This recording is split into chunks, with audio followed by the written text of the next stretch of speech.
Good morning. Happy Tuesday. This bush is communicating things to my dogs. Dogs communicate by scent. They mark their territory by scent. It's a communication tool. Dogs are social animals. Humans, believe it or not, are also social animals. And we communicate a lot of things to each other. Now, when I say communicate, the first thing you're going to think of is words. And we do, in fact, communicate quite a bit with words. But that's not the only form of communication. And a lot of times, the things that we communicate, we're not aware that we're communicating. And we're not aware that we're understanding. And yet, we communicate those things. And we understand those things.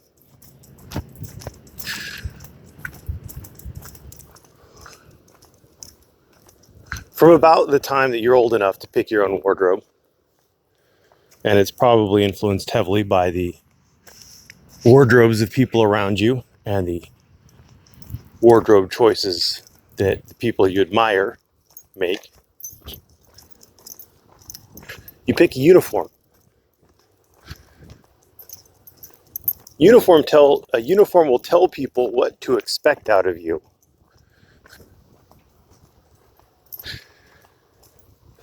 There's lots of different kinds of uniforms. There's subtle variations on them. We try to put big labels on some of the uniforms. Oh, this person's a jock. This person's a goth. This person's a nerd. And a lot of that is based on the clothing, the attitude, the word choice,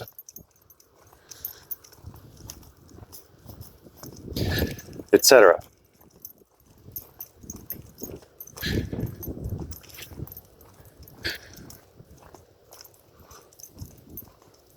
We learn what to expect out of these people because we get similar reactions from them. Do you choose your wardrobe? Does your wardrobe choose you? Who knows? I know in sales, there's a lot of literature available on how wardrobe choices change behavior. There's a reason why stores used to, maybe, still do, a lot of stores, have dress codes, require people to wear certain outfits. You walk into a Best Buy, you see a guy in a blue polo shirt, you think, oh, that's just so that I could identify him as a Best Buy employee. It actually changes behaviors. There's a store out here on the West Coast, it's called Fry's Electronics. They require everybody, well, all their male employees anyway, to wear dress shirts and ties. You get different behaviors out of them. Go to two different car lots. You go to one that has the salesman come out in shorts and a t-shirt, and you have another one where the salesman comes out in slacks and a button-down shirt, maybe even with a tie on it. You're going to get different behaviors. So does the wardrobe influence the behavior? The behavior influence the wardrobe? I don't really know. It might be a self-reinforcing thing. I know that for much of my adult life, I was low class,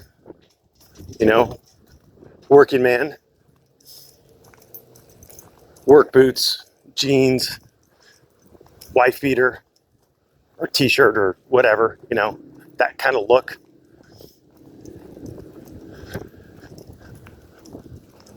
I know I got different reactions from people dressed like that to how I dress now in a suit and tie. So who knows what all is in play. I'm not a sociologist, I'm not a psychologist, I don't know exactly, but I do know that you pick the uniform and your uniform sends a message. Now in Terryview, Ohio, the court said that Officer McFadden has been a beat cop for a long time. He has a gut instinct. And he needs to be able to use his gut instinct along with various articulable facts to make snap on the street decisions. That's what the Supreme Court held. That's integral in their case. Reasonable suspicion means it's basically the gut instinct of the cop and articulable facts that can help the average reasonable person understand what the cop was looking at and why. And your average beat cop, the guy on the street, the guy rolling around in his cruiser responding to calls, what do you think most of his calls are responding to? Do you think the majority of his calls are responding to men in suits and ties? Do you think the majority of his calls are responding to grandmothers in church bonnets?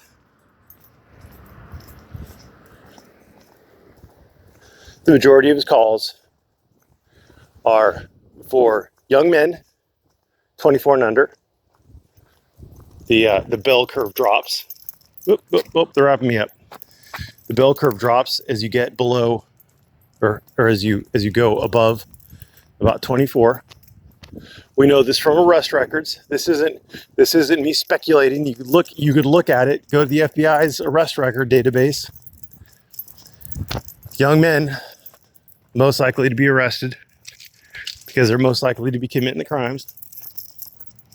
And then in whatever particular area the officer is in, the officer is going to get to know the look, the attitude, the general style, mannerisms, word choices of the people that he is most often finding are committing these crimes. That's where he develops his gut instinct. If every time you're responding to a petty theft call, it's a meth head, you start figuring out the characteristics of meth heads. When you're talking to someone who looks like a meth head, you're starting to think to yourself, I'll bet this guy probably did it. This is probably my guy, because I'm looking for someone stupid enough to steal cell phone chargers out of parked cars. Like you're gonna sell a whole bunch of cell phone chargers or something.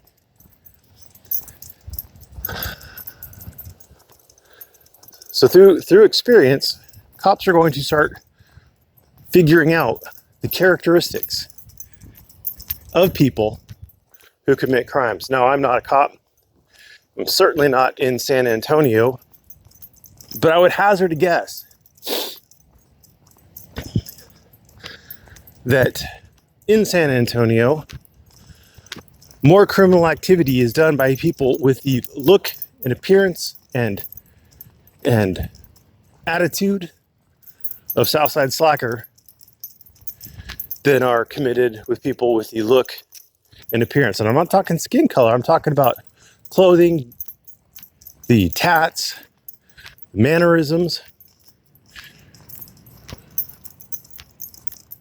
of Jack.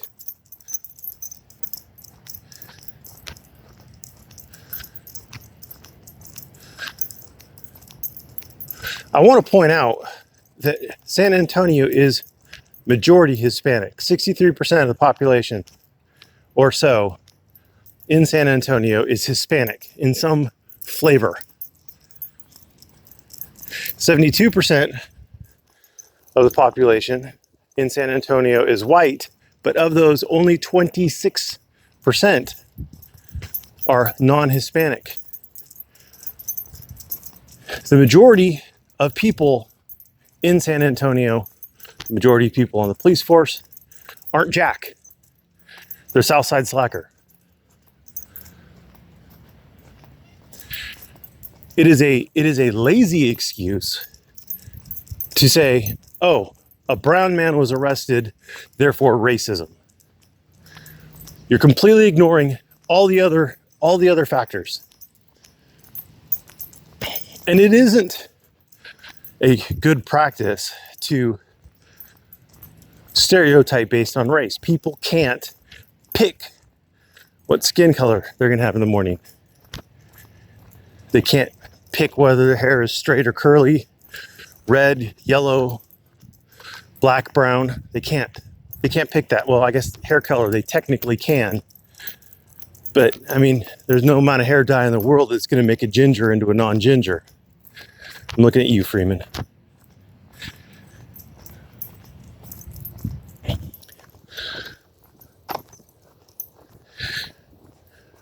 Jack thinks it's coincidence Jack thinks it's racism that Jack isn't treated the same as Southside Slacker.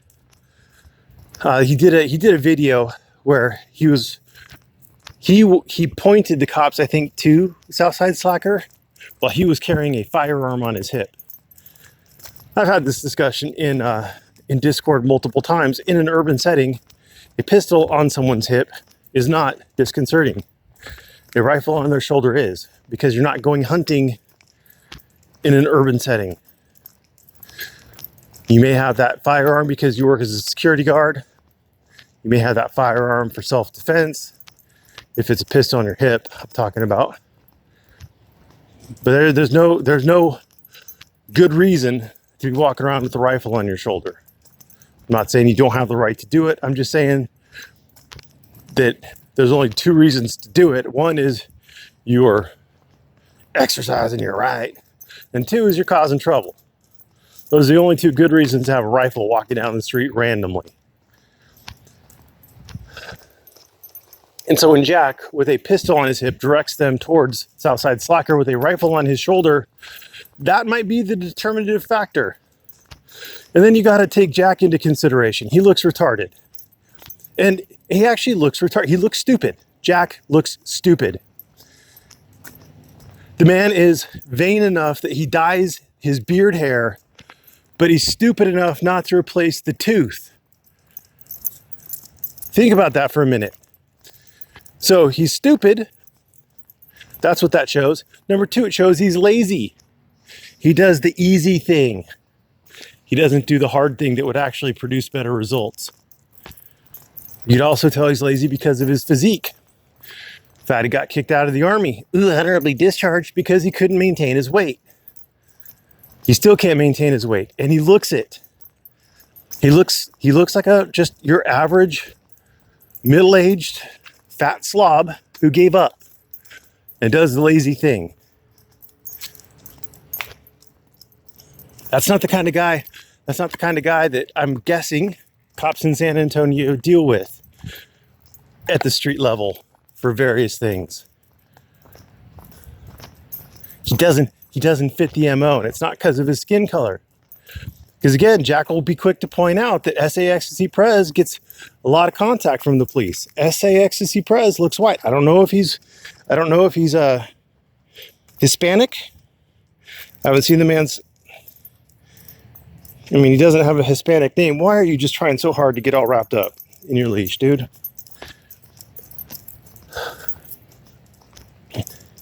But SA Ecstasy Prez chooses a different uniform. He has the biker look. He likes the biker look. And that's all right, but you're going to be treated like a biker. It's our way of communicating with each other. And are stereotypes fixed? Or are you bound to act like a biker? Well, you're probably going to act more like a biker if you dress like one than if you don't. I'm sure that even Todd will act differently if he's in a church wearing a suit than if he's wearing his biker leathers at a bar.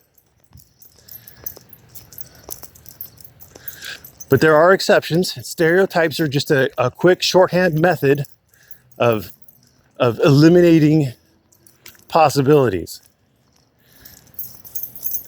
If you see an elderly grandmother who is black coming towards you in a dark alley, or you see a young male white guy wearing a wife beater, sagging jeans, with a hard look on his face, who should you be more wary of? And it's not based on the color of their skin. And that doesn't mean that the little old lady can't pull out a gun and rob you. And that doesn't mean that the young man in the wife beater can't valiantly try to save you from the mugging.